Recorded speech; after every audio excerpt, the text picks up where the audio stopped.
গত একদিনে একটা কঠিন অগ্নি পরীক্ষা পার করতে হয়েছিল তাসকিন আহমেদকে। তার বিরুদ্ধে অ্যালিগেশন ছিল এবং এর পরবর্তীতে সেটা থেকে তিনি অবশ্য রেহাইও পেয়েছিলেন।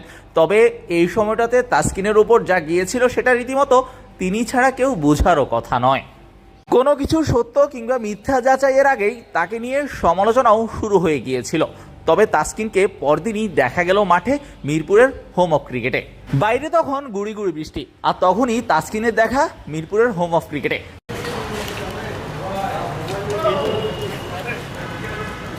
হাতের সাদা বল নিয়ে ড্রেসিং রুম থেকে একাডেমি মাঠের দিকে যাচ্ছিলেন। তখনই সেটা দেখে বোঝা গেল তাসকিন বোলিং করবেন। ট্রেনিং করতেই মাঠে চলে এসেছেন। মাঠের বাইরে কত আলোচনা সমালোচনা, কিন্তু সবকিছুকে পাশ কাটিয়ে তাসকিন নিজের মতোই চলছেন, নিজেই বোলিং করতে চলে এসেছেন। কে বলবে একদিন আগেও তাকে মানসিকভাবে অনেকখানি বিধ্বস্ত দেখা গিয়েছিল এবং মানসিকভাবে বিধ্বস্ত তিনি ছিলেনও। মাঠের বাইরে কত ঘটনাই ঘটে, তবে মাঠের ক্রিকেটের সাথে কোনো কম্প্রোমাইজ নয়। তাসকিন সেটাই করলেন। দিন কয়েক পরেই শুরু হবে তাসকিনদের এশিয়া কাপের ক্যাম্প, আর তার আগেই তাসকিন নিজেই তার প্রস্তুতি শুরু করলেন মিরপুরের একাডেমিতে।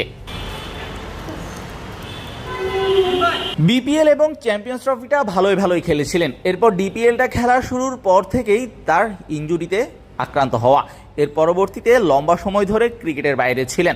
মাঠে নিয়মিত আসতেন, রিহ্যাব করতেন, আস্তে আস্তে নিজের বোলিংয়ের উন্নতিটাও করেছেন, ফিটনেসটা ঠিক করেছেন।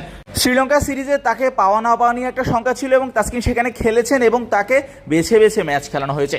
পাকিস্তানের বিপক্ষেও তাই একই গল্প। প্রথম ম্যাচ খেলেছেন, এরপর দ্বিতীয় ম্যাচে রেস্ট, আবার তৃতীয় ম্যাচ খেলেছেন। এভাবেই তাসকিনের ওয়ার্কলোড ম্যানেজমেন্ট চলছে। ইনজুরি থেকে ফেরার পর একজন ক্রিকেটারের রিহ্যাবে অনেক বেশি সময় দিতে হয় এবং অনেক কিছুই মেনে চলতে হয়।